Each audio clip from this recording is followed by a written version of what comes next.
हमारे YouTube channel सुमन की रसोई में। आज हम बना रहे हैं कृष्ण जन्माष्टमी पर धनिया की पंजीरी।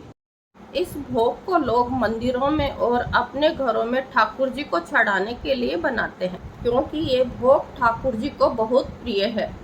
मंदिरों में धनिया पंजीरी का प्रसाद सभी को दिया जाता है। घरों में भी ठाकुर जी को भोग लगाकर पंजीरी का प्रसाद सभी ग्रहण करते हैं।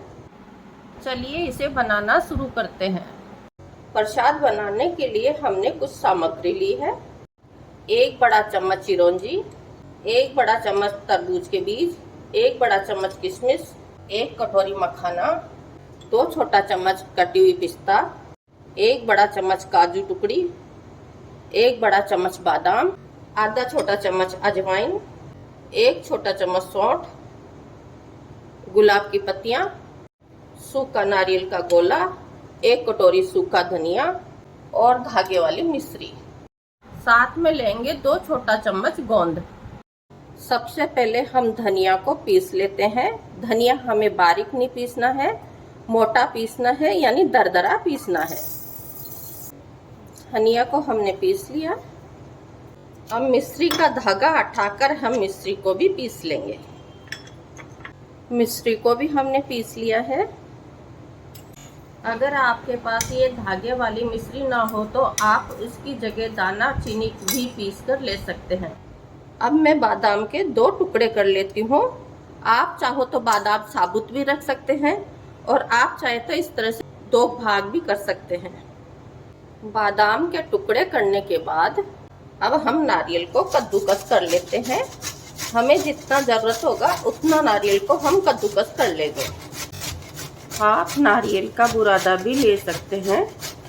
नारियल कसने के बाद अब सबसे पहले हम एक पैन लेकर पैन में डाल रहे हैं देसी घी। घी को हम गरम कर लेते हैं।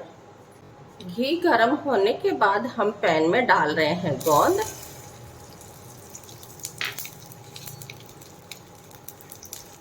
गोंद को हम सेक लेते हैं।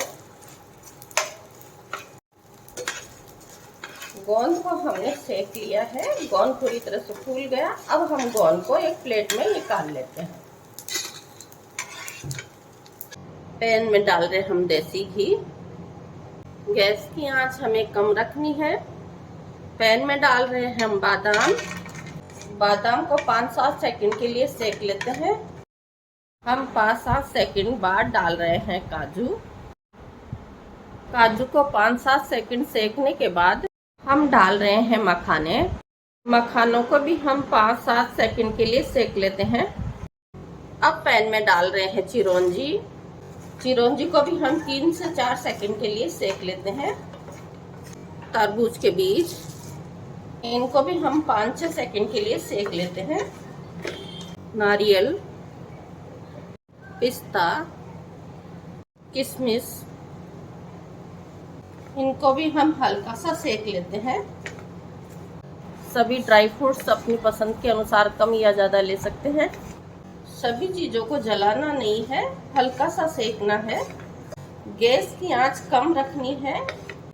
अब सभी चीज़ों को 1 मिनट सेकने के बाद हम गैस को बंद कर देते हैं। इन्हें हम एक थाली में निकाल लेते हैं। मखाने के आप छोटे टुकड़े भी कर सकते हैं या फिर चाकू से इस तरह काट सकते हैं। इसी पैन में डाल रहे हम थोड़ा सा और घी, पिसा हुआ धनिया। गैस ऑन करके कम आंच पर धनिया को सेक लेते हैं। धनिया का हल्का सा कलर चेंज हो गया और खुशबू भी आने लग गई। धनिया सिक चुका है। अब हम पैन में डाल रहे हैं आधा चम्मच अजवाइन, 1 चम्मच पिसी हुई सौंठ। इनको भी हम 10-15 सेकंड के लिए सेक लेते हैं। धनिया पंजीरी बनाते समय आप पंजीरी में सौंठ और अजवाइन जरूर डालें। 10-15 सेकंड अजवाइन और सौंठ को सेकने के बाद हम गैस को बंद कर देते हैं। अब हम थाली में डाल रहे हैं सेका हुआ धनिया, अजवाइन और सौंठ। अब हम इसमें डालेंगे सूखी गुलाब की पत्तियां। स्वाद के अनुसार डालेंगे पीसी हुई मिश्री। सभी को अच्छे से मिला लेते हैं। साथ में ही हमें गोंद भी मिला देना है। अगर पंजीरी में घी कम है तो आपको घी ऊपर से थोड़ा सा मिला देना है। ज़्यादा सूखी हुई पंजीरी अच्छी नहीं लगती। ये पंजीरी सूखी सूखी नहीं है। मैंने पंजीरी में 2 छोटा चम्मच घी और मिलाया है।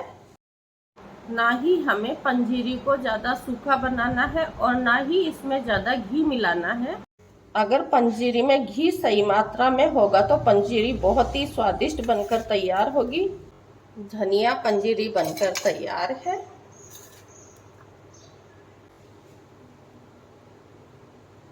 धनिया पंजीरी बहुत ही स्वादिष्ट होती है, बहुत ही हेल्दी होती है और पौष्टिक गुणों से भरपूर होती है। आपको मेरा ये वीडियो पसंद आया तो वीडियो को लाइक कीजिए, शेयर कीजिए और मेरे चैनल को सब्सक्राइब कीजिए।